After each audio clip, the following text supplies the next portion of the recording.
Welcome to the Hustle Report by Jason Malone, presented by Clicks Media. All right, guys, so I'm going to jump right into it. So one of the ways in which you can achieve entrepreneurship or pursue your entrepreneurship goals is through acquisition. Now, it's a concept that not a lot of people talk about, but it's probably one of the most tried and true paths to entrepreneurship. Entrepreneurship through acquisition. Now, it's a fancy term, but in reality, all it means is you became an entrepreneur because you bought an existing business. Now, going down this path has some hurdles to it, but in my opinion, it's one of the safest ways to get into entrepreneurship. You buy into a going concern and you benefit from the existing customers, the existing sales, the existing business operations that are already in place. That way you can focus on maintaining a solid business model versus trying to develop one from scratch.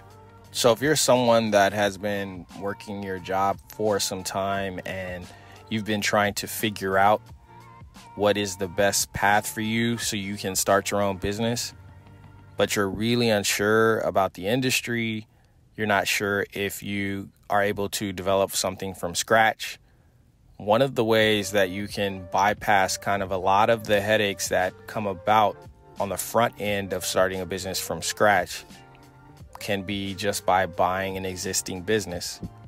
And this was the path actually that I took before when I started my entrepreneurship journey. I achieved entrepreneurship through acquisition. I was in business school, and with a really good buddy of mine, we went out and we acquired 2 restaurant chains. In our case, it was something that really taught us a lot, right? Because we did this right after business school. And the entire journey after we acquired those 2 restaurants was almost like a second business degree. And it was the best experience that I've had, one of the best experiences that I've had. Because I was able to get into the business, learn the business, learn from the existing operations of the business. And most of my time was spent on maintaining a going concern as opposed to trying to get something off the ground, get something, going from scratch. I had existing operating manuals. I had an existing brand. There was already an existing customer base. So for me, the focus was, how do I grow this business?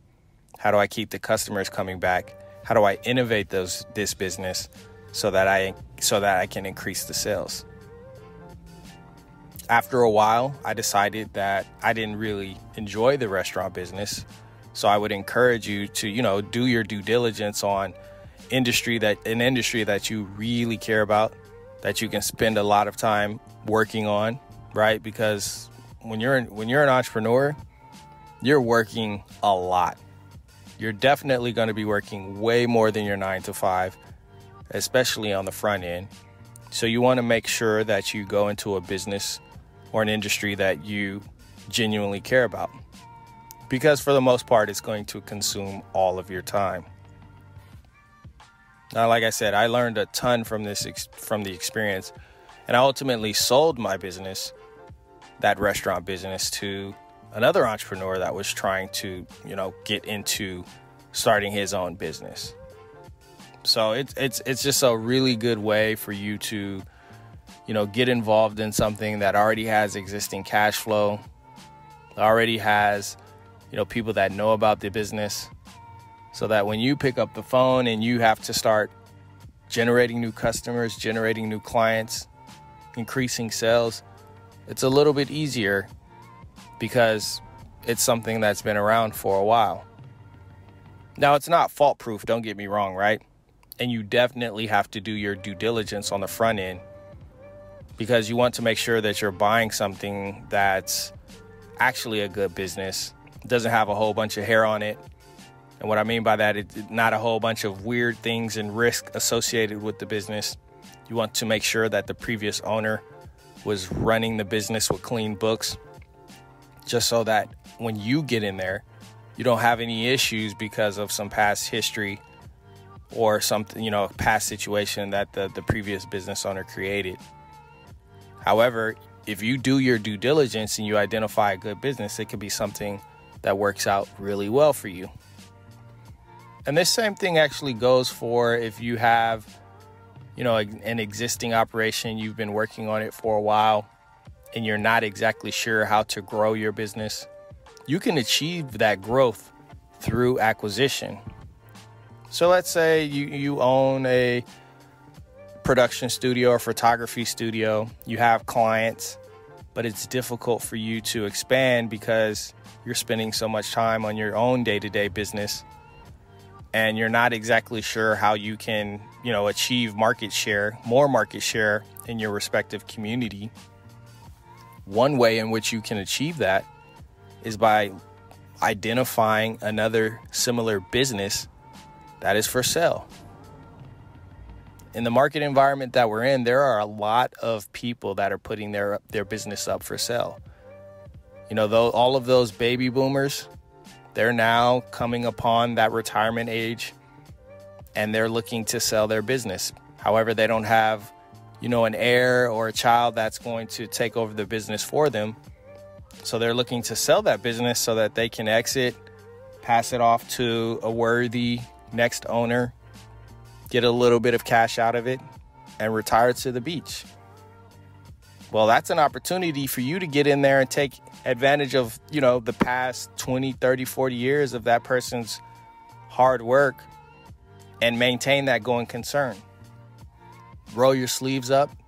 Maybe you can work out a situation with that previous seller where they're willing to stay on as a consultant and train you for 3 to 6 months so that you're not just jumping into it willy-nilly without knowing what you're doing, and you can get real guidance, real counseling on how to operate that business. These are things that can be worked out and can be structured. But if you have an existing business and you're looking to grow, one of the ways in which you can achieve that growth is through acquisition. So like with the example that I gave, you can, if you're running a studio, you can purchase another studio in your market or even a different market just so that you can achieve your growth. So acquisition is a really good path that I think people should take a look at. And there's a ton of resources in which you can find businesses and get the information that you need for, businesses that are on the market for sale. One of these resources is biz.SL.com. I actually found a business that I was looking to purchase on this platform. Like I said, this is something that I've considered for a period of time. I've done it myself. And I think it's just a really good path for someone that can't exactly identify what type of business that they want to start.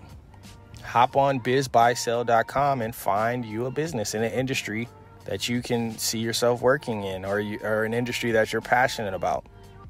Like I'm in the media space now, and I have definitely identified studios to acquire. I've identified networks to acquire, and I've, moved on some of those transactions because entrepreneurship is there's no straight line with entrepreneurship. There are a multitude of ways in which you can get to owning your own business, and one of my favorite ways is through acquisition. And I might be a little bit biased because my previous work history, I worked in mergers and acquisitions, so I kind of have an eye for identifying value and purchasing that value and maintaining and increasing that value. So I think it's a really good pathway for someone that can identify themselves as an operator, or let's say you're a good salesperson, you want to find an operator that you can install. But find you a business that's up for sale, a good business with good cash flow, has good margins. It doesn't have, huge concentration into 1 to 2 customers. It's diversified. Something that you can maintain and keep going and grow.